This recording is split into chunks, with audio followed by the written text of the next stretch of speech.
안녕하세요. 축제 기간인데도 축제에 참석하지 않고 이 자리에 와주시는 학생 여러분들 다시 한번 감사드립니다. 오늘 가수 옵니까? 어제 왔다. 아버지 왔다 갔어요. 노래 4개만 하고 1000만 원 받아. 아유, 저는 한다고. 그러네, 그죠? 자, 오늘 우리 주제는 이승의 현실대로서의 국가. 그래서 지난번 제가 마지막 곡을 이렇게 앞서 말씀드렸습니다만 좀 현실적인 부분을 다룰 수 있는 영역이라서 여러분들이 지난 시간과는 조금 달리 이해하는 데 좀 편하리라 생각을 합니다만 워낙 나 교수님 강연 능력이 뛰어나기 때문에 저는 오늘 기대합니다. 오늘 그 얘기의 핵심 개념은 이제 자유입니다. 자유. 지난 시간에 우리는 해결 정의사항을 한번 때려잡았고요. 그래서 해결 정의사항의 이 논리적인 토대 기초가 현실적인 부분에서 어떻게 대응하고 있는지를 한번 경험하게 될 텐데 사실 오늘 다루고 있는 이 정치철학, 사회철학 영역이 법철학, 역사철학이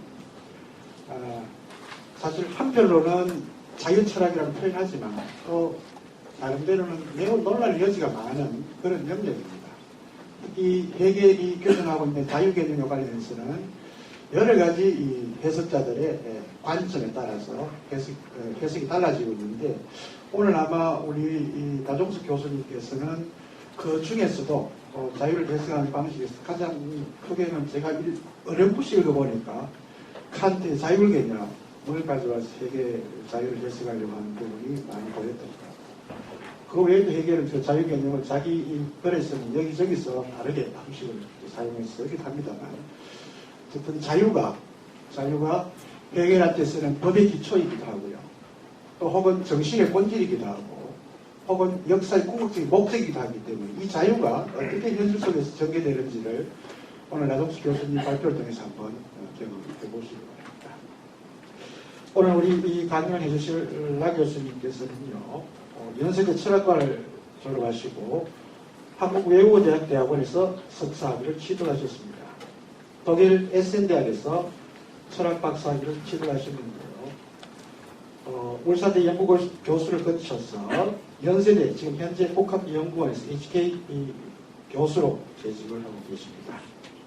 주요 저서로는 삶으로서의 철학, 차이와 연대, 해결 정치 철학의 통찰과 맹목. 특히 차이와 연대는 저희 대한철학회 운제 철학상이 있습니다. 저희 노벨철학원 원장님이신 우리 백석현 원장님 호가 운제입니다. 운제 철학상이 있는데 제2회 운제 철학상 학술상을 수여했던 아주 방대한 책인데 우리 학생 여러분들 꼭 한번 사보세요. 한 700페이지가 넘는 방대한 해결 사회정치 철학을 아주 쉽게 여러분들이 읽어도 해결 정치 철학에 쉽게 접근할 수 있도록 잘 써놓은 글입니다. 이거 살펴보시면. 그 최근에 나온 해결 정치 철학의 통찰과 맹목도 아주 좋은 논문들이 들어있고요. 여러분들한테 해결 이해에 접근하는 데 많은 도움이 될 만한 그런 책들입니다. 자, 나종석 교수님 앞으로 모시겠습니다. 큰 박수 부탁드립니다.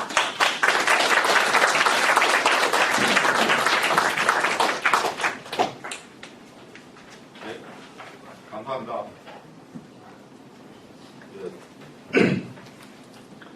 이재정 선생님 분에 넘치는 소개에 감사드리고요. 또 저도 오늘 계명대학교에서 특히 목요철학 콜로퀴움에서 여러 선생님들 또 학생들 앞에서 해결에 대해서 이야기하게 돼서 굉장히 떨리고 기쁜 그런 심정을 갖고 있습니다. 이 우리 백성균 선생님을 비롯해가지고 여러 제가 알고 있는 선생님들 또 눈에 보이고 있는데 우리 크리스티안 또 독일 친구도 있고 해서 더 사실 긴장이 됩니다. 긴장이 되기도 하는데 오늘은 선생님들을 대상으로 한 강연이라고 생각하지 않고 그냥 일반 학생들을 대상으로 해결의 역사철학, 정치철학 그것을 이제 국가라고 하는 어떤 이성의 현실대로서의 국가라고 하는 그런 것을 초점을 두고 잠깐 설명을 드릴까 합니다. 여기 제가 발표집은 뭐 여러 가지 그래서 발표된 것들을 이렇게 뽑아가지고 는 글이기 때문에 약간 그 체계성이라든가 하는 것들이 떨어질 수 있습니다. 그것을 좀 염두에 두시고요. 오늘 제가 못다한 그런 이야기들에 대해서 궁금한 거 있으면 또 집에 가셔가지고 혹은 집에 가시면서 그 글을 한번 들춰보면 좋겠습니다. 오늘 여기 오면서 제가 영화관을 찾는데 굉장히 애를 먹었다 이렇게 한 어폐가 있습니다만 참 즐거운 또 약간 아쉬운 그런 대목이 있었습니다. 특히 인문학에 관련된 대목인데 제가 계명대학교 정문에서 일하시는 수희 아저씨께 인문대가 어딨냐고 그랬더니 인문대를 모르더라고요.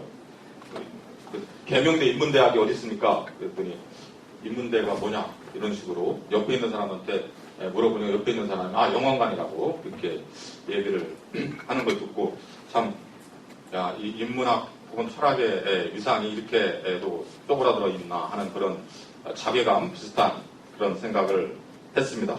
그런 어떤 자괴감 때문에 약간의 마음이 편치 않았는데 오늘 아까 이재성 선생님 말씀하셨듯이 축제임에도 불구하고 아까 들어올 때 많은 젊은 학생들의 얼굴을 보면서 눈녹듯이 풀렸습니다. 역시 계명대학교는 아직도 인문학에 대한 열정, 철학에 대한 열정이 살아 숨쉬는 곳이구나 하는 것을 느낄 수 있어서 더더욱 기뻤습니다. 그 정도로 제가 들어가는 인사말을 하고요. 오늘의 주제로 들어가도록 하겠습니다. 이성의 현실, 제가 이제 요청받은 사실 강연 주제이기도 한데요. 이성의 현실대로서의 국가, 그 다음에 철학과 역사 철학 이렇게 되어 있습니다. 다 아시는 분은 아시겠습니다만 헤겔이 국가를 이성의 현실대로서 정의를 하고 있기 때문에 그렇게 얘기를 한 것이라고 생각을 하고 또 법철학과 역사철학이라고 하는 것은 흔히 이제 헤겔의 정신철학, 특히 이제 객관정신의 영역에 속하는 두 학문 분과가 법철학과 역사철학으로 되어 있기 때문에 법철학과 역사철학을 이성의 현실대로서의 국가라고 하는 시각을 통해서 접근을 하게 되면 헤겔의 어떤 실천철학, 넓게 말하면 사회정치철학에 대한 기본 어떤 생각들을 이해할 수 있지 않을까 하는 그런 의도로서 저한테 이성의 현실대로서의 국가라고 하는 주제를 던져준 것으로 이해를 했습니다.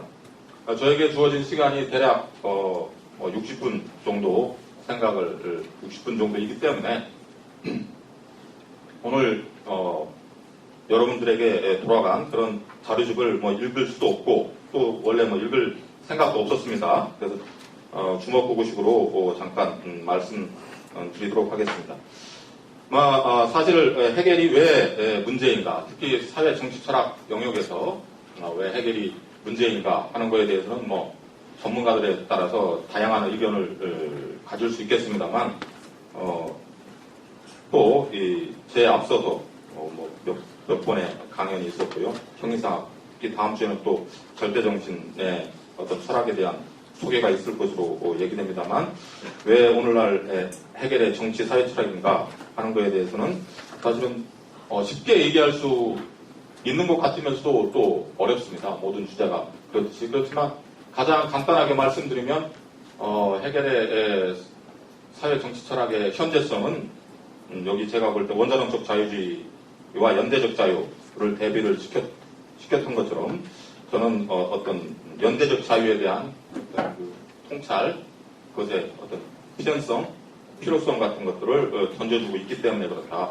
연대적 자유의 이론으로서의 헤겔의 국가이론 혹은 자유이론, 정치이론이 어떤 의미를 구체적으로 지니고 있는가에 대해서는 좀 이따 말씀드리겠습니다만 하여간 제가 여기서 헤겔의 정치 사회 철학의 현재성, 현재적 의미, 왜 오늘날 사회 정치 철학이 헤겔의 사회 정치 철학이 언급될 수 있는가에 대해서는 연대적 자유라고 하는 것을 포인트를 놓고요. 그 연대적 자유가 극복하려고 했던 어떤 사유의 어떤 대상이랄까요? 이것을 소위 원자론적 자유주의로 이렇게 설정을 해보았습니다. 이것은 간단하게 얘기하면은 서양 정치 철학의 어떤 집평 혹은 논쟁의 용어로 보면 존 롤즈가 1971년도에 정의론을 출간한 이래로 영미권을 중심으로 해서 서양의 정치 사회 철학에서는 자유주의와 공동체주의 논쟁이 수십 년 동안 이제 진행되었다라고 하는 것을 공부하는 분들은 다 알고 있을 것이고 학생들 역시 알 수 있을 겁니다. 특히 우리나라에서 정말 공전에 히트를 쳤던 정의란 무엇인가의 저자 마이클 샌델의 책을 읽어보면 알겠습니다만 이 사람이 주로 공동체주의적 자유 이론을 가지고 이제 롤즈의 자유주의 이론을 이제 비판하는 그런 것입니다. 그런데 사실 샌델이 구체적으로 언급하지 않습니다만 각주 같은 데서 각주의 형태에서 언급하지만 사실은 자신의 공화주의적 정치 철학, 정치 이론의 모형을 해결해서 구하고 있습니다. 그런데 이제 그런 것은 이제 정의란 무엇인가라든가 여러 가지 민주주의에 대한 책이라든가 이런 한국에 그동안 몇 권의 책이 번역되어 있습니다만 롤즈의 책의 내용에는 들어가 있지 않습니다. 하여간 그럼에도 불구하고 그런 공화주의적 자유 이론을 이제 전개하고 있는 샌델이라든가 또 샌델의 박사학위의 지도자인 지도교수인 찰스 테일러 같은 사람들 이런 사람들이 주로 이제 해겔의 정치 사회 철학의 현재적 의미를 공화주의적 혹은 공동체주의적 어떤 정치 이론에 입각해서 설명하고 있는 것을 알만한 사람들은 다 알고 있습니다. 그런데 저는 물론 샌델이라든가 찰스 테일러의 책을 구체적으로 읽어보면 마찬가지죠. 자유주의와 공동체주의라고 하는 논쟁을 우리가 이분법적으로 생각할 필요는 없는 것입니다. 그러니까 공동체주의적 자유라든가 혹은 공화주의적 자유 이론이 자유주의 이론을 완전히 거부한다 이런 의미는 아니고요. 그런 의미의 논의라고 한다면 무의미하겠죠. 어떤 측면에서는 적어도 제가 이해하고 있는 바로는 샌델이나 찰스 테일러라든가 이런 사람들은 자유주의적 자유 이론을 긍정하면서 그것을 넘어설 수 있는 어떤 대안으로서의 어떤 공화주의적 자유 혹은 저는 연대적 자유라고 하는 용어를 표현했습니다만 그런 공동체주의적 자유 이론을 전개하고 있다 이렇게 볼 수 있겠습니다. 그러니까 적어도 간단하게 말씀드리면 현재 해겔의 사회 정치 철학의 어떤 현재적 의미를 적극적으로 자기 나름대로 이렇게 내세우는 사람들에게 주로 공동체주의적 혹은 공화주의적이라고 하는 그런 네임이 어떤 명명이 주어지긴 하지만 그들의 공통의 열망은 해겔의 정치 철학의 열망이라고도 저는 생각합니다만 그들의 공통의 열망은 사실상 자유주의와 공화주의적인 어떤 근대의 개인주의적인 자유주의와 고대의 공화주의적인 전통에서 나오는 어떤 자유를 종합하는 그러한 것입니다. 물론 해겔이 또 다른 현대의 해겔을 창조적으로 해석하고 있는 사람들이 혹은 제가 오늘 여기에서 그런 어떤 해겔의 정치 철학의 근본적인 어떤 추동력이랄까요?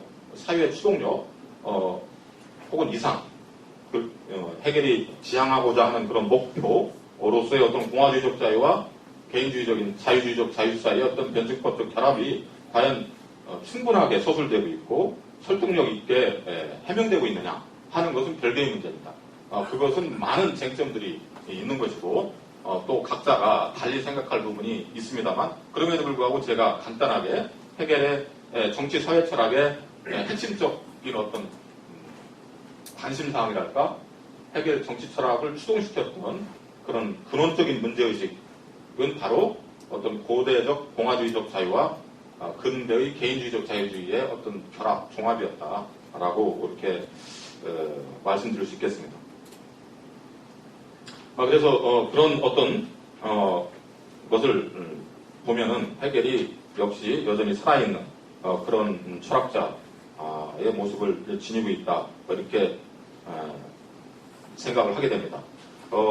뒤에 마지막에 우리가 법철학, 역사철학과 연관해가지고 어떤 이성적인 국가가 갖고 있는 유럽 중심주의적 태도 혹은 서구 중심주의적 태도를 제가 잠깐 말씀드리려고 합니다만 그런 것을 별도로 한다 하더라도 해겔의 이 어떤 국가 이론 속에서 해겔이 해결하고자 한 그런 어떤 공화주의적 자유와 어떤 개인주의적 자유, 이 어떤 결합이라고 하는 그런 문제라고 하는 건 굉장히 큰 어떤 현실적 합성을 띄고 있다. 이렇게 말씀드릴 수 있겠습니다. 이런 것이 너무 추상적이라고 한다면 뭐 다양한 지평에서 구체적으로 예를 들면 시장과 민주주의의 어떤 예를 들어서도 설명을 할 수 있겠습니다.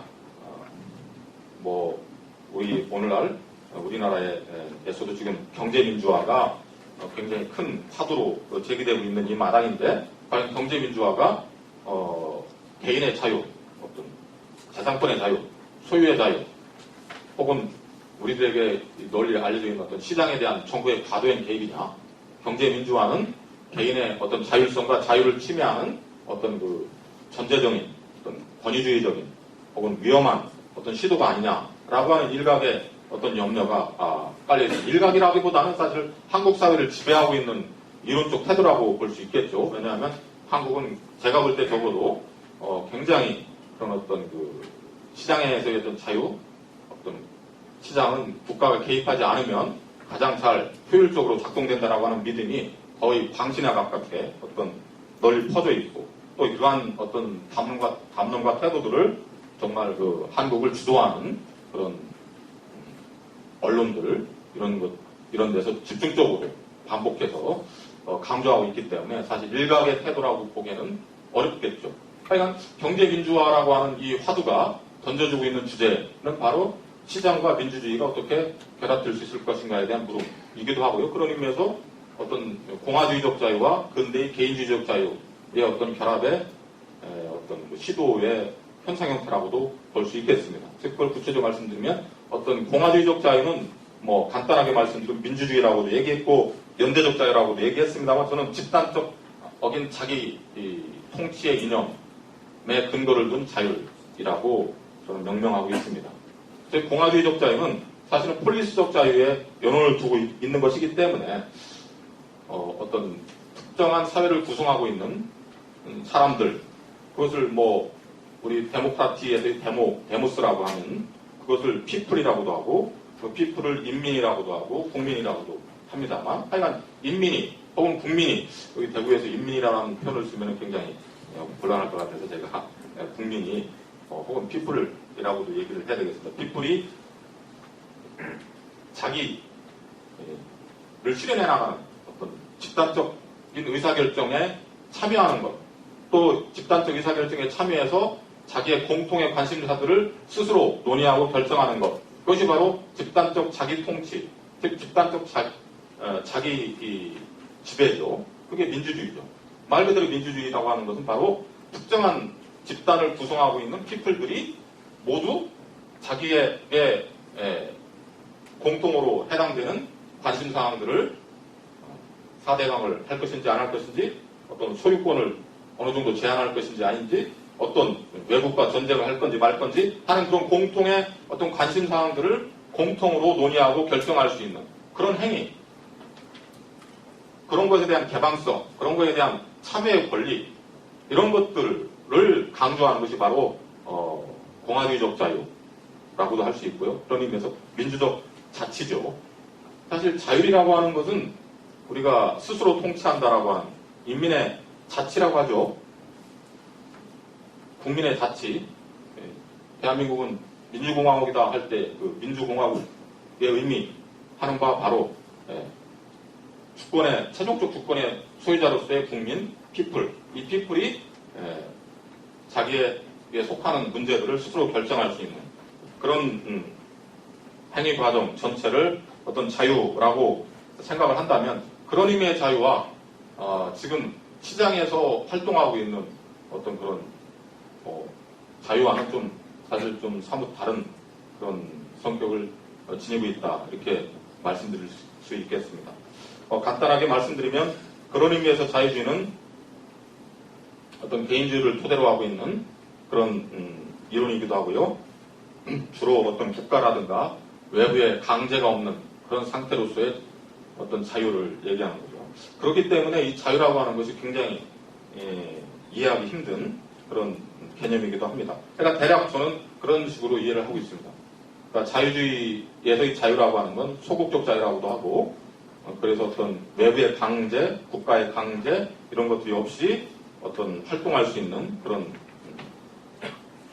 자유의 의미를 갖고 있는 데 반해서 공화주의적 자유, 공동체주의적 자유라고 하는 건 항상 특정한 정치적 집단을 구성하고 있는 사람들, 일반의 공통의 자기결정의 권리로서의 자유를 이제 강조하는 그런 이제 사유다 이렇게 얘기할 수 있겠습니다. 사실 그런 의미에서 저 같은 경우는 자유주의와 어떤 민주주의 사이에 혹은 자유주의와 공화주의적인 집단적 자기 어떤 통제 사이에는 상당히 긴장이 있다. 막 이렇게 저는 생각을 하고 있습니다. 그런 것을 우리가 좀 다시 생각해보면 자유민주주의에서의 자유와 민주주의적 자유 사이에 긴장이라고도 얘기할 수 있고 시장과 민주주의 사이의 긴장이라고도 얘기할 수 있습니다. 자, 이 다양한 형태로 얘기할 수 있겠습니다. 하여간 그런 어떤 경제민주주의라고 하는 것을 주제로 해서 자유주의와 공화주의적 자유의 어떤 그 긴장, 그런 어떤 구별 이런 것들을 대충 한번 생각을 해봤습니다. 예, 그런 것을 이제 대상으로 하고 그런 문제들을 좀 극복하기 위해서 그 해겔이 사회 정치 철학, 법 철학, 역사 철학에서 그런 이제 자유의 개념을 고민하고 있다 이렇게 말씀드릴 수 있겠습니다. 그런 점에서 이제 제가 오늘 본격적으로 해겔의 어떤 자유 개념과 이성 개념의 연관을 말씀드리도록 하겠습니다. 발표지에는 아마 3페이지라고 되어 있는데요.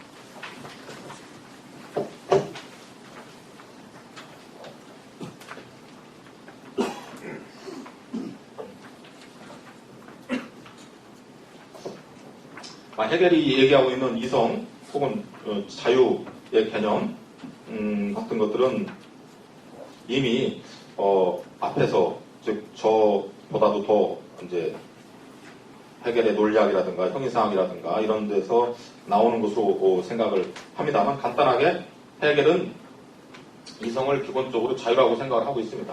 근데 아까 이재승 선생님이 얘기했듯이 이 자유라고 하는 것은 어떤 자율성이라고도 말할 수 있겠죠.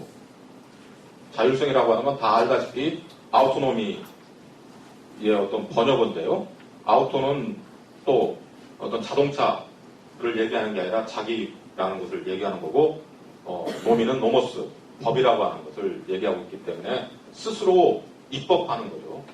아우토노미라고 하는 자율성으로서의 자유라고 하는 것은 스스로 자기가 부여한 법에 따라서 행동하는 것, 그것이 자유다라는 것을 의미하는 것이고요. 이것을 칸트가 자기 입법의 원리라고 표현을 했습니다. 자기 입법의 원리. 여기에는 중요한 통찰이 있습니다. 물론 제가 칸트를 여기서 자세히 설명할 필요는 없겠습니다만 자기 입법의 원리를 주로 칸트는 도덕 철학의 기본 원리로 삼았기 때문에 좀 복잡한 얘기가 될 수 있겠습니다만 하여간 인간이 어떤 행동이 도덕적이냐 아니냐라고 했을 때 그 시금석이라고 하는 건 자기 입법의 원리에 맞느냐 안 맞느냐라고 얘기를 하고 있습니다. 자기 입법의 원리라고 하는 건 그러니까 굉장히 중요한 통치인데 이건 자기 마음대로 제멋대로 하는 의미의 자유가 아닙니다.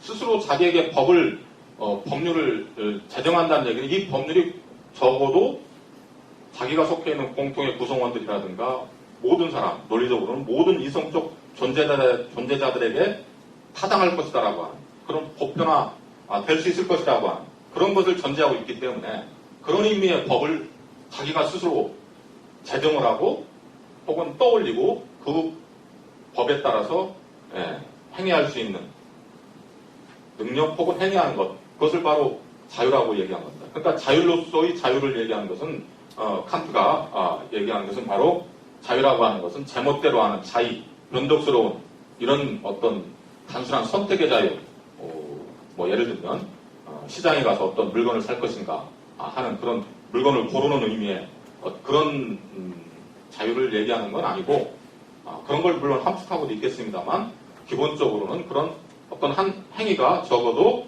도덕적인 어떤 형용사, 도덕적이라고 판정되기 위해서는 모든 사람들에게 적용될 수 있는 일반화될 수 있는 보편화될 수 있는 것이어야 된다라고 하는 그런 어떤 생각들을 갖고 있죠. 그렇지만 그런 의미에서 어떤 자율성의 이념이라고 하는 것이 이제 해겔에게도 굉장히 중요한 어떤 토대라고 저는 생각을 하고 있습니다. 즉 해겔에게도 자유의 개념은 자율성의 의미를 지니고 있다라고 생각을 하고요. 이 자율성의 이념을 받아들였기 때문에 저는 칸트와 아까 이재승 선생님이 잠깐 말씀드렸지만 저는 칸트와 해겔의 어떤 연속성이 분명히 있다라고 이제 생각하는 학자 중에 하나입니다. 물론 제가 책이라든가 여러 글에서 오늘 또 그런 이야기를 하겠습니다만 칸트와 해겔이 동일한 자율성의 이념을 해석은 하지만 받아들이긴 하지만 그것에 대한 의미부여라든가 해석의 차이가 있고요. 그런 해석의 차이로 인해서 사실은 해겔은 칸트가 보지 못한 여러 가지 중요한 통찰들, 칸트가 해결하지 못한 혹은 칸트가 미처 생각하지 못한 새로운 어떤 연대적 자유라고 하는 그런 어떤 자유에 대한 풍부한 사색 생각들을 우리에게 제공해주고 있다 이렇게 생각을 하고 있습니다. 그런 의미에서 저 같은 경우는 칸트의 연속성, 칸트와 해겔은 연속성과 이제 불연속성을 함께 갖고 있다라고 저는 생각을 하고 있습니다.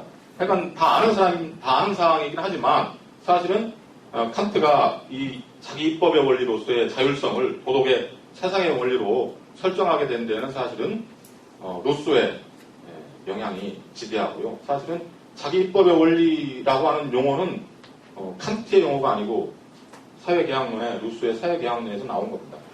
아까 그런데 칸트와 루소가 다른 것은 루소는 주로 아까 제가 얘기했던 공화주의적인 자율성의 이념에 입각해가지고 정치적인 측면에서 이 자기 입법의 원리를 얘기한 데 반해서 칸트는 그것을 도덕의 원리로 변형시킴으로써 이제 자율성의 이념에 대한 확장을 가져왔다 이렇게 볼 수 있겠습니다. 하여간 루소가 어떤 자기 입법의 원리로서의 어떤 자율성 이것은 적어도 공화주의적 자율성을 얘기하는 것이다. 뒤에 시간이 되면 말씀드릴 수 있을지 모릅니다만 여기에서 우리가 뭐 간단하게 언급하지 않을 수 없는 것은 제가 계속 특정한 집단을 얘기하는 건 역사적인 어떤 배경을 강조할 수밖에 없기 때문입니다. 즉 이때 이 피플이라고 하는 거 우리가 피플이라고 할 때 피플은 사람들 모든 사람들을 의미하는 건 아닙니다. 혹은 모든 사람들을 의미할 수도 있겠죠. 근데 피플은 단순한 모든 사람들을 의미하는 건 아니에요. 아까 인민의 주권이라고 할 때 이때 이 피플은 한국민, 미국민, 일본민을 얘기하는 것이지 만민을 얘기하는 건 아닙니다. 그렇기 때문에 이 어떤 피플이라고 하는 사실은 이 피플을 용어로 보면 네이션의 의미도 네이션을 피플이라고도 번역을 많이 하고요. 나쪼라고도 하고 복잡합니다. 너무나 복잡하긴 한데 제가 강조하고자 하는 것은 피플이라고 할 때 피플은 단순한 그냥 모든 사람들은 아니다. 피플이 특정한 정치적 공동체로서 자기 결정하기 위해서는 여러 가지 조건들이 축적되지 않으면 피플로서의 집합적 정체성을 획득할 수 없기 때문에 피플이라고 하는 데는 그런 역사성과 사회성이 각인되어 있는 어떤 존재라고 하는 것을 강조를 할 수밖에 없고요. 그런 의미에서의 공화주의적 자유는 이런 어떤 특정한 집단의 역사적 사회적인 어떤 배경들을 깔고 이렇게 사유를 하고 있는 것이다. 혹은 달리 말하면 국가를 이해할 때도 그런 국가의 구성원들의 사회적, 역사적인, 문화적인 어떤 소속감, 정체성, 집단적 의지의 어떤 사회문화적인 조건들, 정치적인 조건들을 함께 고려하지 않으면 안 된다라고 하는 그런 어떤 생각들이 깔려 있습니다. 그걸 달리 말하면 세계 시민주의에 대한 거부는 아니라 할지라도 세계 시민주의에 대한 일정한 유보가 있는 거죠. 적어도 공화주의적 자유에서 볼 때 모든 사람들, 아까 피플을 뭐 우리가 한국민, 미국인이라고 얘기하지 않고 전 인류라고 얘기할 수 있을까 하는 거에 대해서는 저는 아직 열어두고 있는데 가능할지는 모르겠습니다. 가능할지 모르겠어요. 그러니까 즉 전 인류 전체가 하나의 정치적 공동체의 구성원으로서 집합적 의지를 가지고 어떤 공동의 사안들에 대해서 단일한 국가를 지향하는 과정 속에서 의지를 행사할 수 있을까? 여기에 대해서는 제가 감히 얘기할 수 없습니다만 적어도 지금까지 볼 때는 그건 쉽지 않다. 유럽연합의 성격을 어떻게 볼지는 사람들마다 각자 다르겠습니다만 유럽연합 역시 공통의 집합적인 정치적 어떤 의지결정들을 확보하는데 엄청난 어려움을 겪고 있다는 걸 우리가 알 수 있습니다. 여러분들이 이번 요즘 벌써 몇 년 됐지만 경제 위기 때 어떤 그런 스페인이라든가 그리스라든가 여타 나라들을 유럽연합이 경제적으로 도움을 줘야 될지 안 줘야 될지 그런 걸 결정할 때 어떤 다른 나라들이 힘들어하고 어려워하고 거부하고 하는 것들을 볼 수 있습니다. 그런 것을 볼 때 어떤 전 인류가 그런 어떤 공통의 어떤 집합체로서의 피플을 형성할 수 있을지에 대해서는 제가 미래의 일이라고 열어두고요. 그런 의미에서 어떤 피플이 갖고 있는 역사적 사회적인 어떤 정체성의 문제를 공화주의자들은 더 깊이 생각을 하고 있기 때문에 이 집합적인 자기의지의 결정으로서의 민주주의와 정치적 자유를 이해할 때는 굉장히 조심을 해야 된다. 즉 다시 말씀드리면 어떤 세계 시민주의적인 그런 시각과는 좀 다른 어떤 생각을 갖고 있다. 그렇지만 제가 분명히 여기서 못 박아두는 것은 과연 그러면 공화주의적인 집합적 자기결정의 의지를 자율성의 핵심으로 놓는 그런 시도가 과연 세계 시민주의적 이념과 완전히 결합될 수 없고 모순되는 거냐 하는 거에 대해서는 저는 그렇지 않다라고 얘기를 하겠습니다만 제가 솔직하게 고백하는 바 혹은 제가 아는 바로서 공화주의적 전통 이론에서 어떤 합당한 세계 시민적 이상을 구상한 그런 이론가는 없다.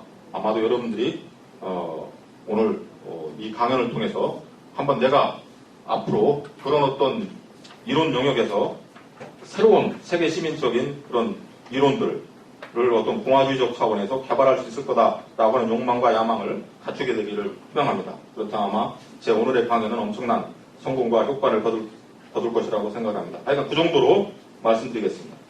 자, 그래서 제가 그런 어떤 이성의 자율성이 갖고 있는 어떤 그런 공화주의적인 특성들에 대해서 잠깐 말씀드렸습니다. 해겔의 법철학이라고 하는 것은 간단하게 얘기하면 어떤 자유의 이념을 대상으로 하고 있고 자유의 이념을 어떤 방식으로 실현시킬 수 있는가 하는 것을 구성하고 있는 어떤 이론이죠. 그러니까 간단하게 말씀드리면 해겔에게서의 자유, 아까 이성의 어떤 자율성이라고 하는 것이 실현될 수 있기 위해서는 가장 간단하게 얘기하면 세 가지 어떤 형태가 요구된다라고 하는 것을 해겔은 항상 얘기를 하고 있습니다. 4페이지를 보면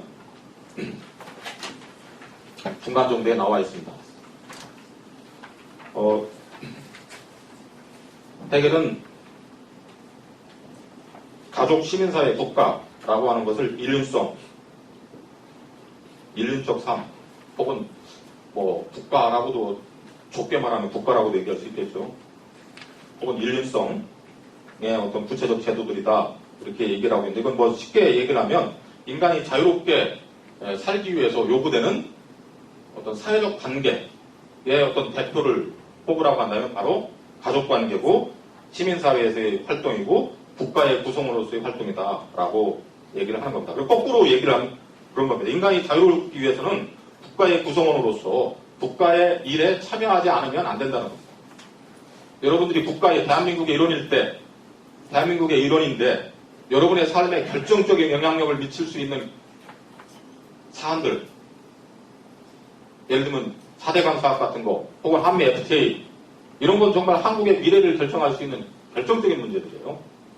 혹은 대학의 구조조정, 여타, 혹은 남북 문제 같은 거, 지금 사실 올 봄이 정말 여러분들에게는 지옥일 수도 있습니다. 모르겠습니다. 우리들은 워낙에 그런 전쟁의 위기에 중감해가지고, 근데 우리 크리스티안은 모르겠습니다만 많은 사람들은, 외국에 있는 사람들은 전화도 하고, 저한테도 몇 년 전에 사귄 일본 학자가 4월 달에 저한테 메일을 보냈어요. 메일을 보낸 내용이 뭐냐면 자기가 4월 중순경에 이화여대 강연차 초청을 받았는데 4월 11일 이후에는 일본 대사관에서 한국 여행을 자제해달라고 하는 그런 메일을 뿌렸다는 겁니다. 그러면서 나한테 의견을 묻는 겁니다. 어떻게 생각하느냐. 내가 참 답답해가지고 누가 아냐 이 세상에 그 상황을 누가 어떻게 알겠냐. 나도 모른다. 막 그렇게 얘기를 했더니 그러니까 맞다고 얘기를 하던데 자 그와 같이 어떤 전쟁의 어떤 위기가 지금 사실 한반도를 감싸고 있는데 그런 문제에 대해서 누가 밀수해서 혹은 중국이나 미국이 결정한다면 그것은 개인의 자유, 나의 삶의 어떤 자유의 실현과는 무관한 것이죠.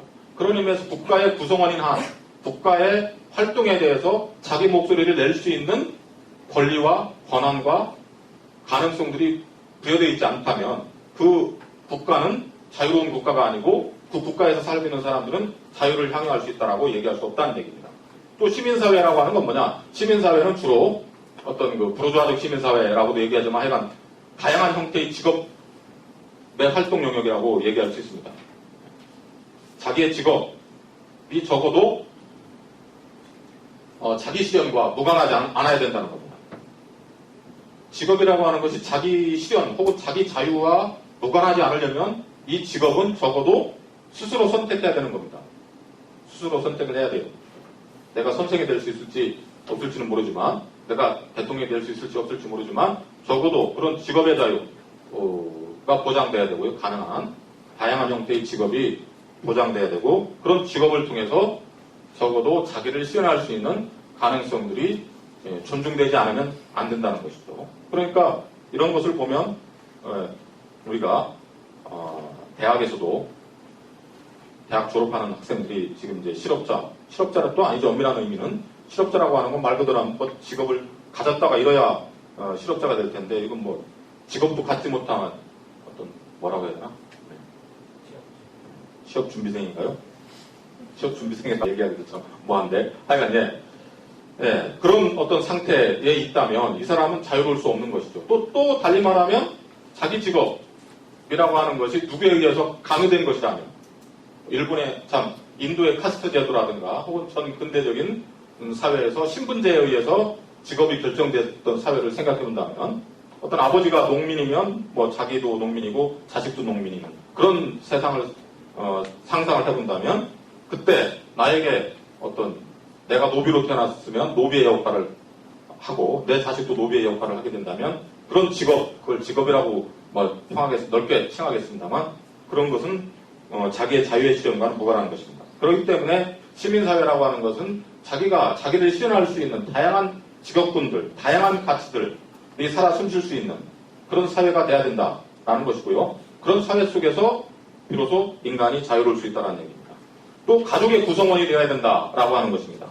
해겔이 볼 때 가족의 구성원으로서 자라나지 않으면 자아 실현이 자기의 어떤 실현이 어려워진다라고 생각을 하고 있습니다. 이것은 뒤에 제가 어떤 사랑과 연관해가지고 혹은 원자론적 개인주의와 연관해서 살펴보도록 하겠습니다만 간단하게 얘기하면 사실은 개인이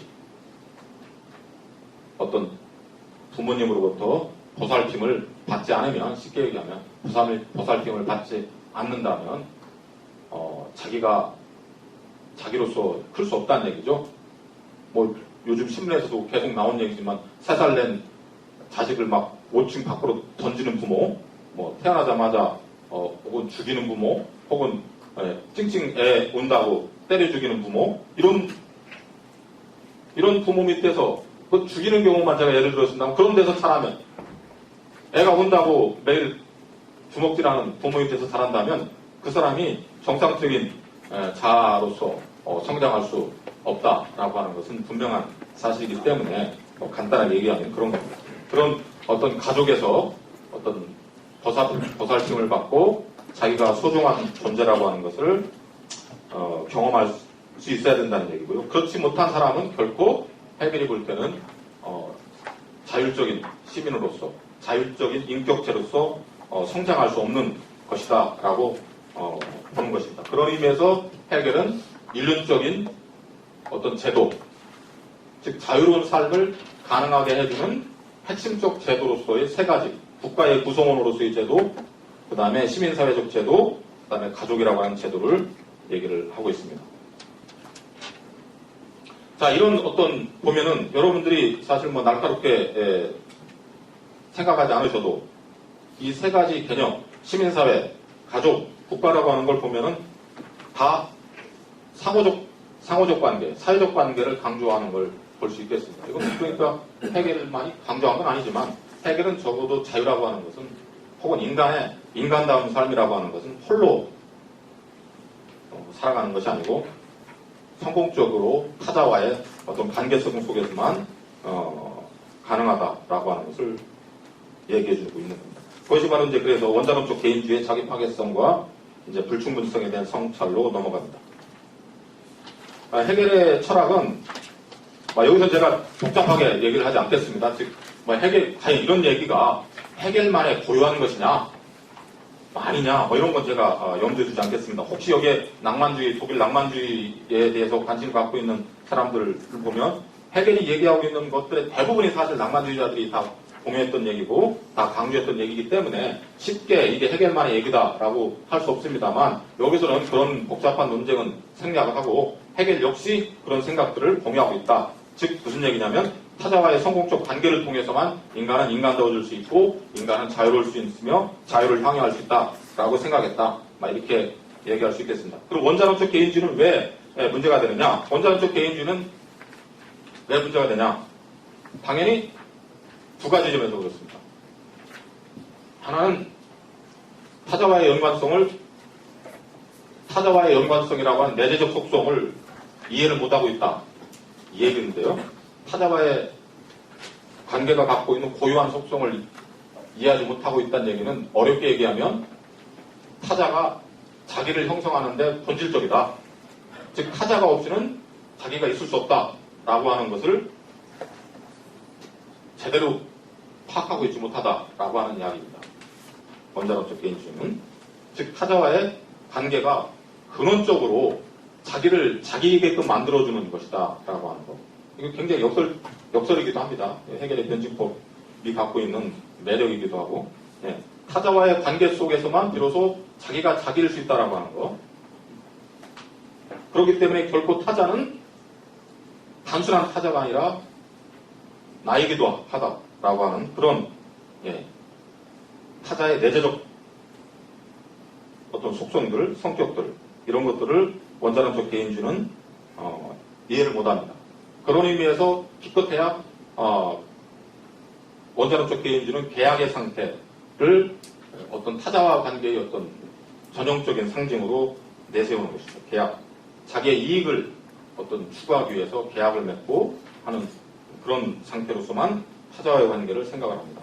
그런 의미에서 타자의 관계를 도구적인 혹은 유용성의 관점에서 이해를 하고 있다라고 하는 게 사실은 해겔이 바라보는 원자론적 개인주의인데 이 원자론적 개인주의는 사실은 놀랍게도 아까도 얘기했습니다. 우리 현대사회를 지배하고 있는 논리이기도 하죠. 왜냐하면 이 원자론적 개인주의는 시장사회의 원리이기 때문입니다. 시장에서는 결코 타인을 자기로서 받아들일 이유가 없습니다. 아까 얘기했던 그런 타자가 곧 자기다라고 하는 그런 의미의 어떤 내재적인 관계를 시장에서는 추구할 필요가 없죠. 자기의 이해관계에 어긋나면 이제 계약이 끝나거나 혹은 작별을 하게 되면 끝나는 것입니다. 그런 의미에서 그런데 제가 해겔과 더불어 얘기하고자 하는 것은 해겔이 보여주는 바 간단하게 원자론적 개인주의의 모순은 그런 거죠. 시장사회에서 자기가 자기의 이익을 추구한다 하더라도 타자의 도움을 혹은 타자에 의존하지 않으면 안 된다는 것이죠. 여러분들이 돈을 벌기 위해서라도 사람을 만나는 그런 경우를 상상을 해보면 그런 어떤 것을 쉽게 이해할 수 있습니다.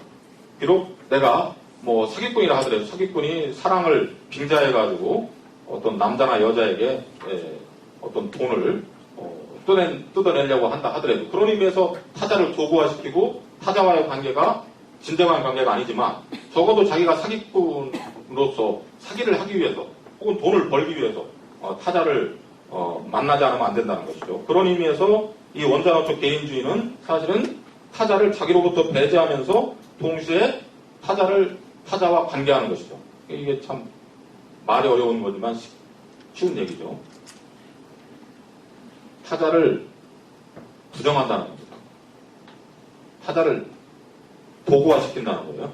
그런데 도구적인 의미에서라도 타자와 관계를 맺지 않으면 자기가 추구하는 이익이라든가 어떤 유용성이라고 하는 것이 실현될 수 없기 때문에 시장사회는 이런 역설적인 어떤 이중배반적인 그런 어떤 관계 속에서 작동하고 있다라고 생각을 하는 것입니다. 해겔은 시장사회 혹은 더 넓게 말하면 시민사회가 이런 어떤 성격을 갖고 있기 때문에 궁극적으로는 국가에 의해서 시장이 조율되고 합리적으로 규제되지 않으면 시장이 잘 작동할 수 없다라고 보는 것이죠. 이런 것도 굉장히 중요한 그런 문제가 되겠습니다. 그런 의미에서 이 모든 인간관계를 도구적 관계에서 접근하는 것은 바로 사실 타자에 대한 무관심 혹은 타자에 대한 파괴이기도 하지만 이 타자에 대한 파괴는 동시에 자기 파괴죠. 아까 얘기했듯이 타자가 없으면 어떤 거짓말할 존재도 없고 사기칠 존재도 있을 수 없고 이윤축을 할 수 있는 동반자도 없게 되는 것입니다. 그렇기 때문에 타자를 마냥 배제할 수 없죠. 그럼에도 불구하고 원자론적 개인주의에서는 그런 타자를 항상 도구적이고 유용한 관계에서만 이해하고 있기 때문에 해겔은 그런 원자론적 개인주의의 어떤 자기 파괴를 이제 비판하고 있고 새로운 사회적 관계에 대한 어떤 그 해석을 시도하고 있는 것입니다. 그런 의미에서 해겔이 7페이지네요. 보면은 인간의 사회성과 역사성의 이중성에 대한 자각이라고 얘기를 하고 있는데요. 여기에서는 간단하게 아까 얘기한 것과 연관해가지고 간단하게 말씀드리면 타자와 자기 자신과의 관계가 얼마만큼 뗄 수 없는 관계에 있는가 하는 것입니다. 이것을 해겔은 좀 더 자기의 어떤 용어로서 타자 속에서 자기로 존재하는 것, 그것을 이제 자유다라고 얘기를 하고 있습니다. 타자 속에서 자기로 존재하는 것, 이게 이제 어떻게 보면 해겔의 자유에 대한 최고의 개념 규정이고 해겔의 어떻게 보면 반복되는 이야기죠. 이런 것을 이제 계속 다양한 방식으로 서술하고 있는 것이 해겔의 사회 정치 철학이라고 볼 수 있겠습니다. 그런 의미에서 왜 해겔이 자기 자신과 타자가 함께 사유될 수밖에 없는가 하는 것에 대한 이야기가 바로 이제 그 8페이지 이하 계속 되고 있는 것입니다. 제가 그 8페이지 이하에서 얘기하고 있는 건 두 가지입니다.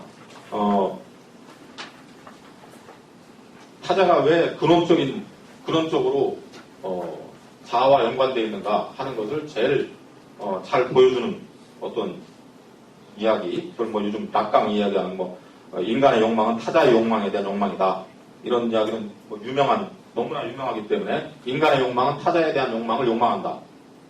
너무나 어려운 얘기 같지만 너무나 쉬운 얘기죠. 이건 간단하게 얘기를 하면은 어떤 한 사람이 요즘은 동성애 문제 때문에 제가 말을 쉽게 할 수 없는데 남녀 간의 사랑의 전형이 아닌 시대에 살고 있기 때문에 어떤 한 남자가, 제가 남자이기 때문에 제가 어떤 여자를 보고 뿅 가가지고 사랑하는 여자를 발견하고 그 여자에게 어떤 감정을 고백하기 위해서 선물을 고를 때 여러분들 중에 다 그런 경험을 다 했을 겁니다.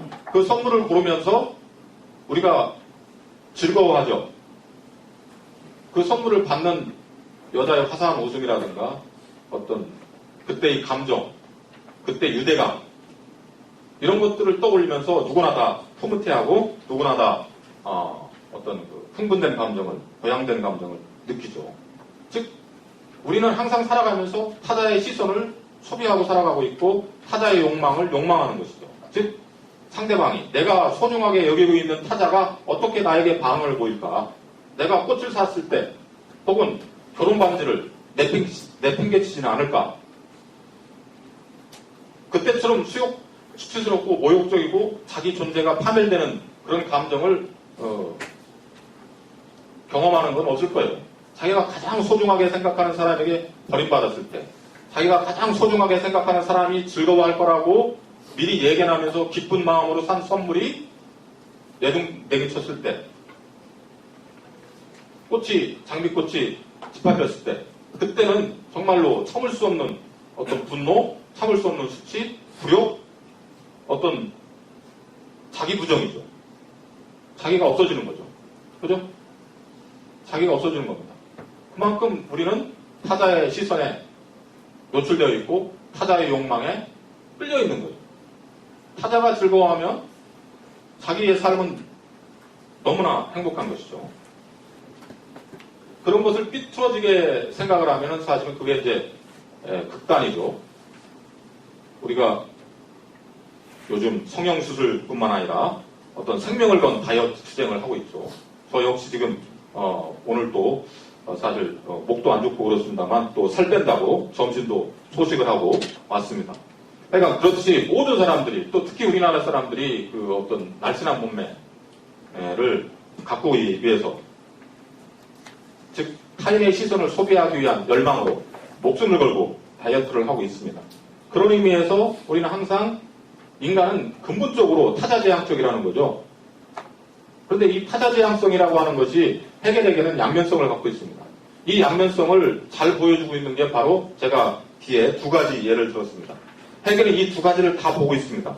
즉 랭보의 타자는 바로 자신이다라고 하는 얘기와 사르트르의 타자는 바로 타자의 시선, 타자의 눈초리는 지옥이다라고 하는 이 두 가지 역설적인, 배리적인 두 가지 측면들을 해겔은 타자 속에서 자기 자신으로 머무른다라고 하는 이 개념을 통해서 타자의 이중적인 것을 보여주고 있습니다. 아까 제가 생명을 건 다이어트 같은 경우는 어떻게 보면 지옥으로서의 타자의 시선일 겁니다. 존재화무에서 사르트르가 너무나 잘 보여주고 있듯이 어떤 방을 은밀하게 보고 있는데 그 보고 있을 때 자기가 가장 잘 알고 있는 엄마나 아빠, 선생이나 친구가 그것을 발견했을 때 느끼는 충격들을 생각해 보십시오.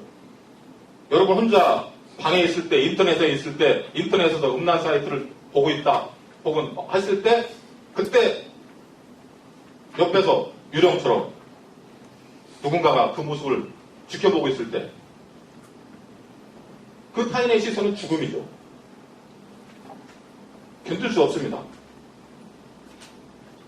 그런 타인의 시선은 지옥이라고 하는 것은 사실은 제가 그래서 일상에서 너무나 경험하고 있고 저 역시 육체적으로 그렇게 큰 아름다운 미모를 갖고 있지 못하기 때문에 그런 뭐 체험을 하고 있습니다만 사실 사르트르가 존재화물을 쓰면서 이런 타자의 시선이 지옥이라고 하는 것은 저도 잘 이해를 못했습니다만 사르트르의 자서전을 보면서 이해를 하게 됐습니다. 11살 때 사르트르의 자서전을 보면 11살 때 자기가 좋아하는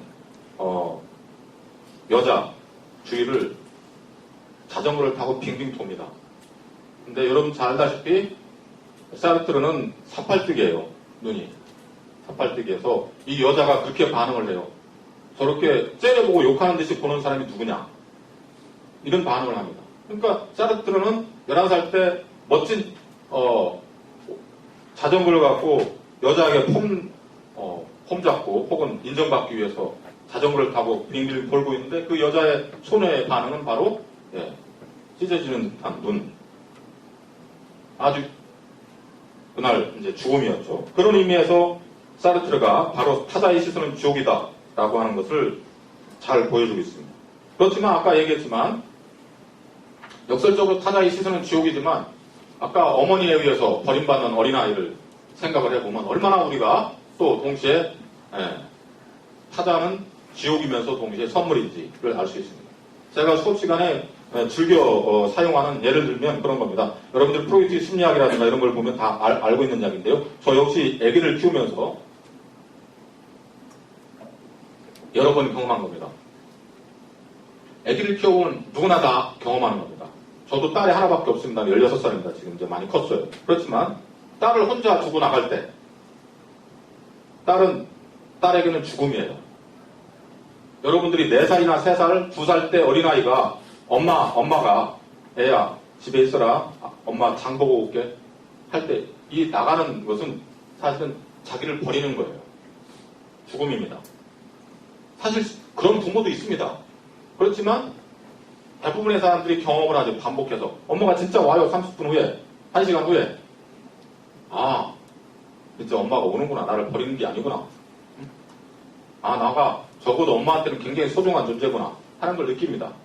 그게 바로 타자에 대한 성공적 관계고요. 타자와의 성공적 관계라고 하면 아까 얘기했지만 타자의 욕망을 풍부하게 받아들이는 거고요. 아, 그런 걸 통해서 내가 소중한 존재라고 하는 걸 자각하게 되는 겁니다. 인간은 결코 혼자 독방에서 자기가 소중한 존재다라고 하는 걸 느끼지도 못하고 깨닫지도 못합니다. 타자와의 성공적 관계를 통해서만, 즉 어머니의 사랑을 듬뿍 받고서만, 혹은 친구의 우정, 이런 것을 통해서 비로소 아, 내가 그래도 괜찮은 놈이구나 라고 하는 것을 깨닫게 되고요. 자기에 대한 긍정적인 생각을 하게 된다는 얘기입니다. 그런 의미에서 어머니는 어떻게 보면 선물이죠.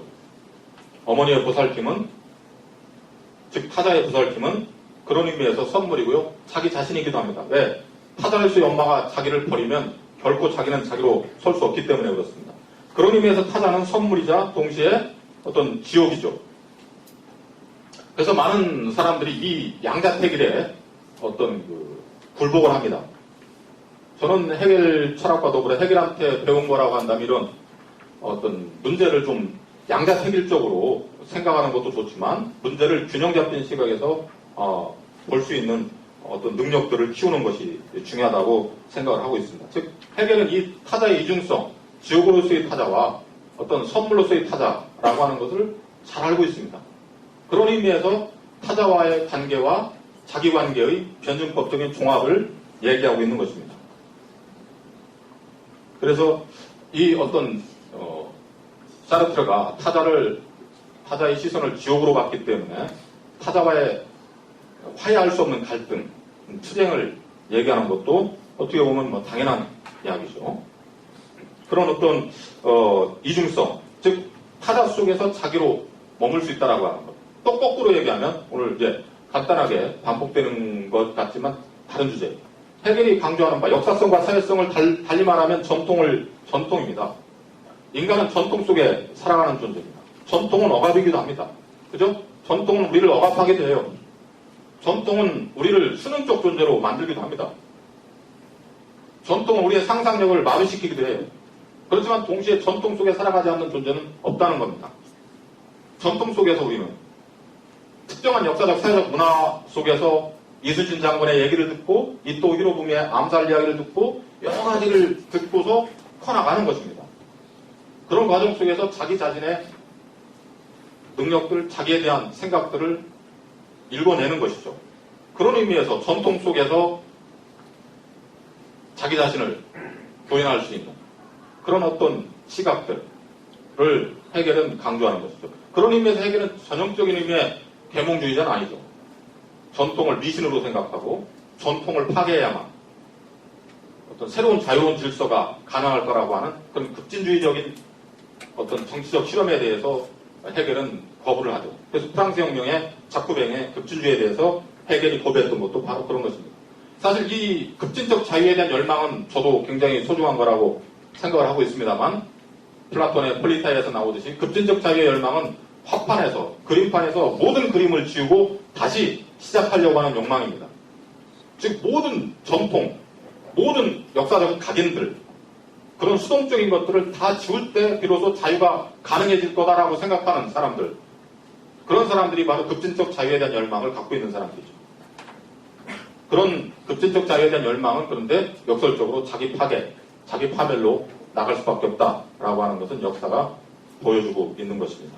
그렇기 때문에 프랑스 혁명이 왜 실패를 하게 되고 왜 마오쩌둥의 문화 대혁명이 실패로 끝나게 되는지 하는 것은 바로 모든 역사적 전통, 역사적 경험들을 다 억압적인 것으로 어떤 자유의 이념을 배반하는 것으로 치부하면서 그 모든 것들을 다 지운 나머지 그 무에서 새로운 것을 창출할 수 있다라고 믿는 또 그런 걸 통해서만 비로소 제대로 된 자유와 제대로 된 사회와 제대로 된 제도가 실현될 수 있다라고 생각하는 그런 열망, 그것이 얼마나 파괴적인가 하는 것을 해겔이 보여주고 있습니다. 그러면서 해겔은 제가 볼 때는 인간의 삶의 사회성과 역사성을 꿰뚫어보고 있고, 그런 역사성과 사회성을 존중하는 과정 속에서 동시에 자유의 이념을 실현시키려고 고민했던 그런 철학자로서 저한테는 굉장히 여전히 의미 있는 그런 철학자라고 생각을 하고 있습니다. 그런 의미에서 어떤 타자의 이중성에 대한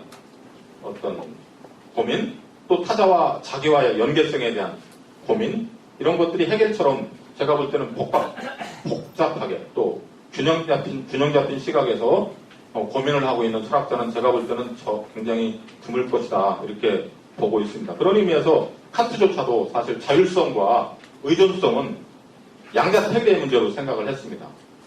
인과성과 자율성이라고 하는 인과성과 자유의 이율 배반에 대한 칸트의 고민도 그런 데서 비롯되는 것이죠. 그런데 반해서 해겔은 어떤 타자에 대한 의존성이 결코 자유의 배반만은 아니다. 인간은 결코 타자와 연계 없이 자기로 기환할 수 없다, 라고 하는 것입니다. 그래서 이성, 절대자로서 이성, 우리 권대중 선생이 다음 주에 하겠습니다만, 절대정신 역시 타자화를 통해서, 즉 자연과 역사라고 하는 궁극적 원리로서 이성의 타자태죠. 타자라고 하는 것을 거쳐서 자기로 복귀하는 절대자의 모습을 해겔은 보여주려고 하는 것이죠. 즉 이 우주는 그러니까 신적 이념이라고 할 수 있는 절대자, 이성이 자기를 실현해 나가는 여행이자 과정이자 어떤 고난의 이야기다, 이렇게 해겔은 생각을 하고 있고요. 그런 의미에서 이 절대자가 자기를 실현시키는 과정 역시 타자 속에서 자기로 복귀하는 과정으로 생각하고 있고, 그런 타자에서의 복귀의 필연적 매개항이 바로 국가요, 가족요, 사랑요, 시민사회에서의 활동이다, 이렇게 얘기를 하고 있는 것 같습니다. 자, 이런 의미에서 거의 제가 마지막 이제 어떤 핵심 쟁점들 두 가지 간단하게 얘기하겠습니다. 그래서 제가 이 연대적 공동체적 자유라고 하는 것, 자유의 최고 형태로서, 즉 자유라고 하는 건 혼자 하는 것이 아니라 집단적인 연대적인 어떤 삶의 형식으로서 이해돼야 된다라고 하는 그런 이야기. 그 다음에 아까 타자 속에서 자기 자신으로 머무를 때 타자와 자기의 어떤 변증법적인 이중적 측면에 대한 이야기, 이것과 연관해서 제가 간단하게 말씀드리겠습니다. 여기에서 해겔이 보여주고 있는 건 또 제가 연대적 자유라고 얘기한 건 바로 자유주의에 대한 비판이기도 합니다. 자유주의자들은 제가 볼 때 적어도 권리 공동체를 꿈꿉니다. 즉 인간의 사회는 보편적이고 평등한 권리를 배분하는 질서로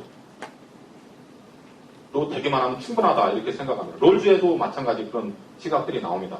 샌델의 정의란 무엇인가 여러 가지 책에서 계속 샌델이 롤즈에게 제기하는 반론 중에 하나는 바로 그겁니다. 연대적 자유에 대한 생각이 없고 연대적 의미에 대한 생각이 없다. 즉 자연적 의무, 보편적 의무 두 가지밖에 없습니다. 롤즈한테는. 자연적 의무는 쉽게 얘기하면 옆에서 죽어가는 사람 있으면 도와주라는 그런 의미고요. 보편적 의무는 모든 사람들을 평등한 인격적 권리 주체로서 동등한 차원에서 존중하라라고 하는 그런 의미의 권리를 보장하라고 하는 그런 의무를 강조하는데요. 인간의 공동체는 제가 볼 때 권리 공동체만은 아닙니다.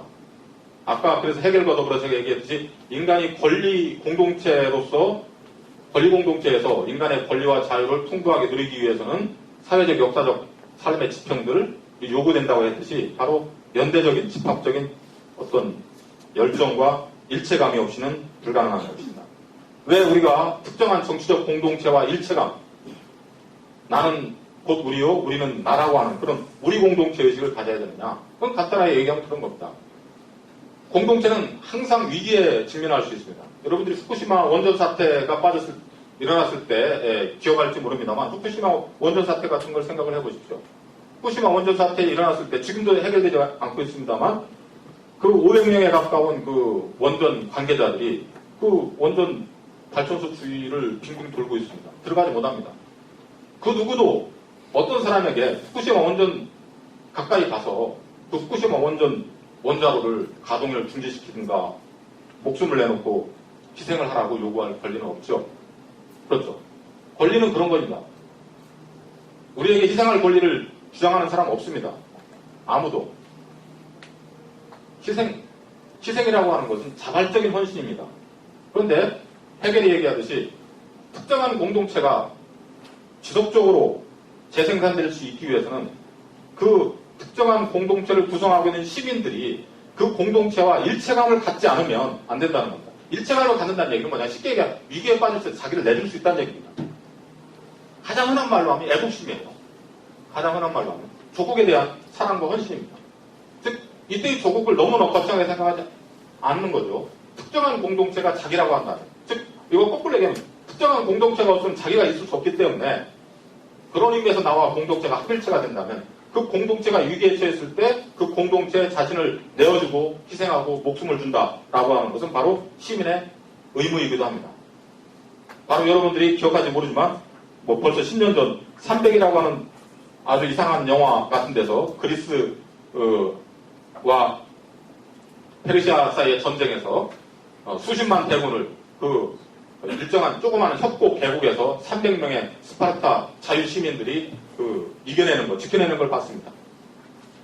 그걸 이데올로기적으로 활용하는 것은 굉장히 위험한 것입니다만 이와 같이 시민의 공동체로서의 어떤 폴리스가 위기에 처했을 때 자기를 내어주지 않으면 그 공동체라고 하는 것은 유지될 수 없다라고 하는 것입니다. 여기서 제가 간단하게 강조하는 건 뭐냐면 바로 시민의 자유는 시민의 공동체를 통해서만 실현될 수 있기 때문에 시민의 공동체가 없으면 시민의 자유가 없습니다. 그래서 시민들은 시민의 공동체를 위해서 자기를 내어줬던 것입니다. 이걸 오해하면 안 됩니다. 이게 멸사공공의 원리와는 완전히 다른 겁니다. 무슨 국가가 개인에게 무조건적으로 강요를 하거나 무조건적으로 헌신을 하거나 충성을 하거나 하는 그런 의미의 어떤 멸사공공의 원칙과는 다른 것입니다. 시민은 시민의 공동체에서 시민으로서만 시민일 수 있기 때문에 그 공동체가 없어진다면 자연스럽게 시민적 자유는 없어진다. 그렇기 때문에 시민은 투쟁을 걸고 삶을 걸고 투쟁을 하고 때로는 희생해야 된다. 자유가 아니면 죽음을 달라 하는 얘기도 사실 똑같은 얘기고요. 자, 그 정도 얘기를 한 게 거의 어느 정도 그런 얘기입니다. 그 다음에 또 하나 제가 그런 의미에서 제가 아까 칸트의 권리공동체 혹은 자유주의자들이 생각하는 권리공동체가 진정한 의미의 어떤 권리공동체일 수 있기 위해서도 연대적 공동체 그 승화되지 않으면 안 된다라고 하는 것을 해결과 더불어 얘기하고요. 마지막으로는 오늘 역사철학과 법철학입니다만 역사철학과 법철학과 연관해가지고는 제가 간단하게 말씀드리겠습니다. 제가 원래 7분까지 하고 끝내려고 했는데 제가 한 10분 정도만 더 말씀드리겠습니다. 역사철학은 뭐 간단하게 얘기하면 자유를 실현하는 과정으로서 해결은 이해하고 있습니다. 즉 역사의 목적은 제가 오늘 1시간 정도 계속 얘기했던 그런 어떤 자유의 이념의 실현의 과정이다. 그런데 공교롭게도 해겔은 그런 자유의 이념의 궁극적인 완성태가 유럽의 근대 사회에서만 가능했다라고 생각을 하고 있습니다. 그래서 해겔은 세계사에서 동양을 역사의 시초로 놓고 서양을 역사의 종말, 완성의 위치, 완성의 자리에 설정을 하고 있습니다. 그런 의미에서 제가 볼 때는 해겔의 어떤 역사 철학이라고 하는 것은 굉장히 지금 생각한다면 편협한 유럽 중심주의적인 사고방식을 내포하고 있다. 그런 의미에서 제가 요즘 저는 개인적으로 해겔에 환호를 하고 해겔에게 매혹을 당했고 해겔이 타자이듯이 그런 타자 속에서 머무르면서 나종속으로서 거듭나기 위해서 엄청난 노력을 하고 있습니다. 그런 의미에서 제가 아까 이재승 선생님이 소개시켜준 제 해겔에 대한 또 다른 책 이름이 해겔의 정치 철학의 통찰과 맹목인 것도 바로 그런 것과 연관되어 있습니다.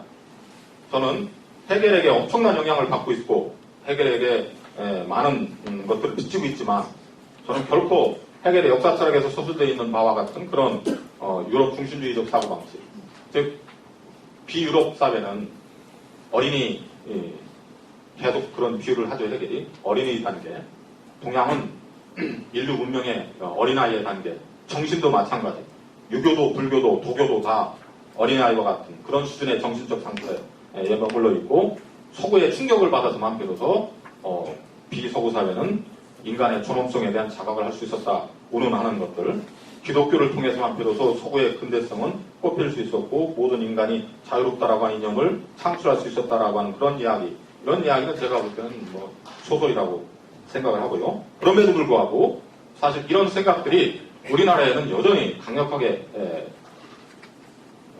뿌리내려 있습니다. 사실 여러분 이런 생각들이 어떤 악성 변종 중에 하나는 바로 식민지 근대화라고 여러분 들어봤는지 모릅니다만, 식민지 근대화론도 사실 똑같은 얘기를 하고 있는 겁니다. 우리나라에 많은 사람들이 은연중에 내면화시키고 있고 주장하고 있는, 일본의 식민지를 통해서 한국은 근대화될 수 있었다라고 하는 그런 이야기들. 조선사회는 성리학에 의해서 지배되는 사회는 정체된 사회, 야만적인 사회, 반문명적인 사회이기 때문에 너무나 낙후된 사회이고, 조선사회는 스스로 근대적인 형태의 자유와 이념을 실현할 수 있는 능력을 갖고 있지 못했기 때문에 일본의 식민지 지배를 통해서만, 남의 후원을 통해서만, 남의 지배를 받음을 통해서만 비로소 근대적인 인간과 근대적 문명과 근대적 사회로 성숙할 수 있다라고 하는 그런 생각들, 이런 생각들을 바로 우리나라도 많이 하고 있는데, 우리나라 좀 그런 생각들은 다시 한번 재고해 볼 필요가 있지 않을까. 그런 의미에서 우리가 스스로 해겔과 더불어 해겔과 대항하면서 새로운 어떤 아시아에 대한 생각, 새로운 우리 자신에 대한 생각, 우리 역사에 대한 생각들을 해내야 되겠다라고 하는 그런 생각을 하게 됩니다. 그런 의미에서 해겔이 아무리 위대한 어떤 통찰을 갖고 있는 철학자라 할지언정 결코 우리가 그 정신에, 그 모든 것에 굴복할 필요는 없다라고 저는 생각을 하고 있고요. 그런 것이 바로 진정한 의미의 해겔적 자율성의 이념에 어울리는 것이 아닌가. 즉 그런 의미에서 타자를 통해서, 즉 이때의 제 타자는 서구 문명입니다. 서구를 통해서 저는 많은 걸 배웠다고 생각을 하고요. 지금도 역시 배우고 있고요. 앞으로도 배울 것입니다. 우리는 그리스 문명에 대해서, 여러분 제가 오늘 시간이 짧아서 미처 말씀을 못 드렸습니다만, 그리스에 대해서 저는 정말로 감탄을 하고 있습니다. 소크라테스, 플라톤뿐만 아니라 헤로도토스라든가 기타 등등 비극 작품들, 그 조그마한 도시국가에서 이뤄냈던 역사적 성취들 놀랍죠. 또 서구 근대 독일 관념론의 역사적 성취 정말 놀랍습니다. 감탄, 존경, 또 절망을 할 정도로 위대한 역사적 성취들인데, 그럼에도 불구하고 우리가 그런 성취를 정말로 자기 것으로 만들어서 우리의 눈으로, 스스로의 눈으로 세계를 보고 이해할 수 있는 그런 독자적이고 독립적이고 자존적인 어떤 그 삶의 방식들, 사회의 방식들을 일궈내지 않으면 안 된다. 또 그렇게 하는 것이 바로 타자 속에서 자기로 귀환하는 그런 길이다라고 저는 생각을 하고 있고요. 그래서 여러분들에게 정말로 마지막으로 말씀드리고 싶은 것은, 해겔과 더불어 해겔을 넘어서 가지고 우리들이 스스로 세계를 볼 수 있는 그런 시야, 새로운 철학, 우리에 어울리고 동시에 21세기 문명에 어울리는 새로운 철학이 이 계명대학교에서 꽃피어날 수 있기를 바라면서 제 강연을 마치겠습니다. 감사합니다.